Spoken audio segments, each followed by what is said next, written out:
వైఎస్ఆర్ పేరునే పెట్టుకున్నాం మనం.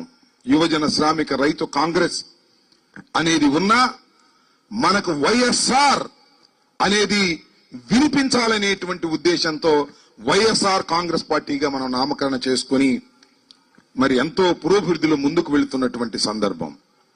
అప్ అండ్ డౌన్స్ వస్తాయి. రాజశేఖర రెడ్డి గారికి కూడా అప్ అండ్ డౌన్స్ వచ్చాయి. అయినా ధీరుడిగా పోరాడి పరిపాలనలోకి వచ్చినటువంటి మహానుభావుడు డాక్టర్ వైఎస్ రాజశేఖర రెడ్డి గారు. వైఎస్ రాజశేఖర రెడ్డి గారే మన స్ఫూర్తి. వైఎస్ రాజశేఖర రెడ్డి గారి సంక్షేమ పథకాలను అమలు చేయటమే కాదు, మరింత ముందుకు తీసుకువెళ్లవలసినటువంటి బాధ్యత కూడా తెలుగు రాష్ట్రాలలో వైఎస్ఆర్ కాంగ్రెస్ పార్టీ భుజస్కంధాల మీద ఉన్నదనే విషయాన్ని మనం మర్చిపోవద్దని, ఆటుపోట్లను ధైర్యంగా ఎదుర్కొని ముందుకు సాగాలని